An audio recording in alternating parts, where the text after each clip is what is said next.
ජෙස්පිටයි වාසනාවන්ත නිරෝගිමත් දවසක් වේවා කියලා ඔබ සියලු දෙනාම ඉතාමත් මාදරයෙන් ගෞරවයෙන් පිළිගන්නවා ජීවමාන ජේසුස් ක්‍රිස්තුස් වහන්සේගේ ශුද්ධ උතුම් වූ බලවත් වූ නාමයෙන්. ශුද්ධ බයිබලයේ මතෙව් 6:25 කියනවා එහෙයින් නුඹලාට කියමි කුමක් අමුද කුමක් බොමුද කියා ජීවිතය ගැනවත් කුමක් අඳිමුද කියා ශරීරය ගැනවත් කනස්සල්ලු නොවෙන්න. ඉතින් අපි කනස්සල්ලෙන් ඉන්නවනේ දේවල් ගැන රැකියාව ගැනද කෑම බීම ගැනද අනිත් ප්‍රශ්න ගැනද අපි මොනවද කරන්නේ එහෙම කියලා අපි කනස්සල්ලෙන් ඉන්නවනේ. ඉතින් දේව වචනේ කියනවා කනස්සලු වෙන්න එපා කියලා.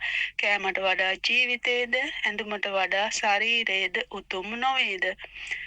ඉතින් මට මේක කියනකොට දෙයක් මතක් වුණා ගිය මාසේ අපේ සැලරි එකේ අඩුපාඩුවක් වුණා. ඊට පස්සේ මම දැන් ලංකාවට සල්ලි දාලා දේවල් වලට එහෙට මෙහෙට කරලා බලනකොට දිරහම් 50යි ඉතුරු වුණේ මාසේ වියදමට. ඉතින් දැන් මං හදිසියට අවුමට ගිය ගමන් උවමනාවකට ඒ වෙලාවේ සල්ලි දාලා එහෙම ඉවර වෙලා කඩේකට ගොඩ වුණා. ඊට පස්සේ උවමනාවකට ඒ උවමනාදී කඩේ ගන්න තිබුණේ නැහැ. ලස්සන රෙදි වගේක් තිබුණා. ඊට පස්සේ මට දැන් ගන්න හිතුණා. ඊට පස්සේ මං කල්පනා කරා දැන් මේ රෙදි ගත්තොත් මට මාසෙ වියදමට මෙච්චරයි තියෙන්නේ කෑමට මේ වියදම. එතකොට වියදමට නැති වෙයි කියලා හිතලා ඊට පස්සේ මට දෙවියන් වහන්සේගේ වචනේ මතක් වුණා. දෙවියන් වහන්සේ මිනිසයා හාමත් වෙන්න ඉඩ හරින්නේ නැහැ කියන වචනේ මට මතක් වුණා. ඊට පස්සේ කමන්නේ මන් රෙදි ගන්නවා කියලා රෙදි ගන්නකොට ආයි මට මතක් වුණා ඇඳුම ගැනවත් හිතන්නට එපා කියලා ඉවරලා දෙවියන් වහන්සේ කියලා තියෙනවානේ. කියලා ඉවරලා මොකටද ඇඳුම් කියලා ආයි මට හිතුණා නෑ මං ගන්නවා කියලා ගත්තා දැන්.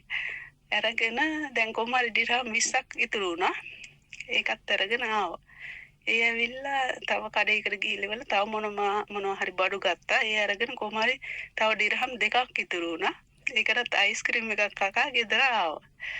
ගෙදර ඇවිල්ලා දැන් පහුවදා උදේ වැඩට යන්න උදේම දැන් මම නැගිටලා උදේ යාඥා කරනවා. ඊට පස්සේ දැන් උදේ නැගිටලා යාඥා කරද්දි මම දෙවියන් වහන්සේගෙන් ඇහුවා. මගේ සැලරි එකේ අඩුපාඩුවක් වුණා. මම මේ මාසේ ආර්ථික පැත්තෙන් හිර වුණා. ඇයි කියලා ඉතින් දෙවියන් වහන්සේගෙන් මම ඇහුවා. අහලා ඒ හැමින් වචනයත් මෙනෙහි කරමින් යාඥා කරලා මම වැඩට ගියා. වැඩට ගියාට පස්සේ ගිය ගමන්ම මට ගිහින් යනකොටම වගේ මගදී අර හොස්පිටල් එකේ ඇතුලෙන් යනකොට මග හරියක් යනකොට එක්කෙනෙක් මට දිරහම් 5ක් දුන්නා. ඔයාලට මම දිරහම් 5ක් දෙන්න තියෙනවා කියලා ඒ ගන්න තිබුණු දිරහම් 5ක් දුන්නා. ඊට පස්සේ ටිකක් වෙලා ගියාට පස්සේ ડોක්ටර් කෙනෙක් දිරහම් 10ක් දුන්නා නිකන් gift එකක් වගේ. ඊට පස්සේ ටිකක් වෙලා යනකොට ආයෙ ડોක්ටර් කෙනෙක් දිරහම් 20ක් දුන්නා. ඊට පස්සේ ආයෙ කෙනෙක් දිරහම් 50ක් ගෙනත් දුන්නා. ඒක ගන්න තිබුණ එක. ඊට පස්සේ ආයෙ ටිකක් වෙලා යනකොට ආයෙ ડોක්ටර් කෙනෙක් ආයෙ දිරහම් 50ක් දුන්නා. ඒ විදිහට එදා දවසේ එදා මේ මාසෙට ඇති වෙන්නටත් වඩා මට මුදල් හම්බුණා. ඊට පස්සේ මම දෙවියන් වහන්සේට ස්තුති කරා. ඉතින් අපි ඇත්තටම අපි දෙවියන් වහන්සේ ගැන විශ්වාසය තියාගන්නවා නම් අපේ ජීවිතේ ඇත්තටම දෙවියන් වහන්සේගේ වචනේ කවදාවත් බොරු වෙන්නේ නැහැ.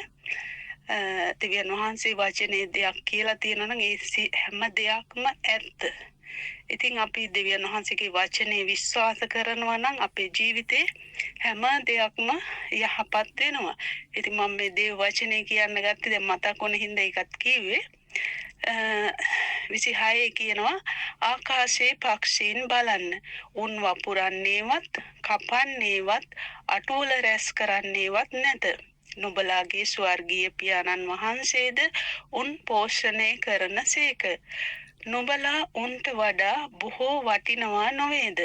කනස්සලු වීමෙන් තමාගේ උසට එක රියනක් එක් කරගන්නට නුඹලා අතරින් කවරෙකුට පුළුවන්ද?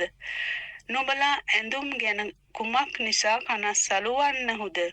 කෙතේ මානෙල් වැඩෙන හැටි බලන්න. කල්පනා කරන්න. ඒවා වෙහෙසෙන්නේවත් නූල් කටින්නේවත් නැත. එහෙත් සලමොන් පවා ස්වකීය සියලු ආශ්චර්යෙන් හිදී ඒවායින් එකක් ලෙස පැළඳී නොසිටියේ යයි නුඹලාට කියමි. මද ඇදහිල්ල ඇත්තෙනි.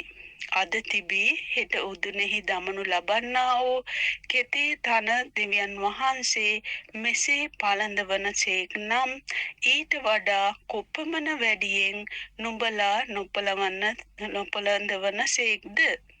එහෙයින් කුමක් කමුද කුමක් බොමුද කුමක් අඳිමුද කියමින් කනස්සලු නොවෙන්න. මක් නිසාද මේ සියල්ල අන්න ජාතීහු සොයති. මේ සියල්ල නුඹලාට ඕනා බව නුඹලාගේ ස්වර්ගීය පියාණන් වහන්සේ දන්නාසේක.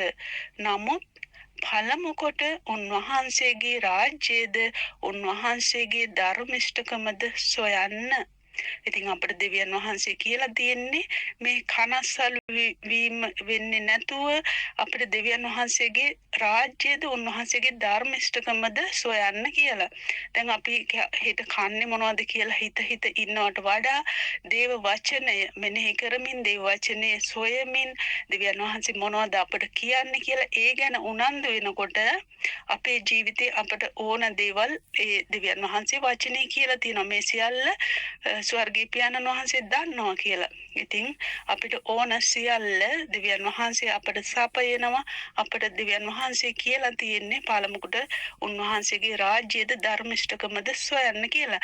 ඉතින් දෙවියන් වහන්සේගේ කැමැත්ත ඒකනම් අපි දෙවියන් වහන්සේගේ කැමැත්ත කරනකොට අපට අපේ ජීවිතයේ සියලු දේම දෙවියන් වහන්සේ සපයනවා. මෙතන කියනවා මේ සියල්ලත් නුඹලාට දෙනු ලබන්නේය.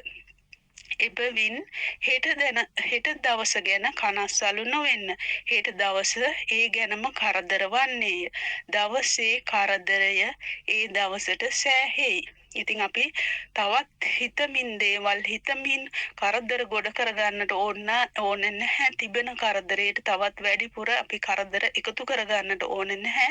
දෙවියන් වහන්සේ කියලා තියෙන විදිහට අපි වැඩ කරනවා නම් අපේ ජීවිතයේ සෑම දෙයක්ම යහපත් වෙනවා, සඵල වෙනවා. ඉතින් මම ප්‍රාර්ථනා කරනවා ඔබටත් දෙවියන් වහන්සේගේ වචනය තුල යහපත් ජීවිතයක් ගත කරන්නට ලැබේවා කියලා ජීවමාන ජේසුස් ක්‍රිස්තුස් වහන්සේගේ ශුද්ධ උතුම් බලවත් වූ නාමයෙන් ජේසුස් පිටයි හැමෝටම සුබ දවසක්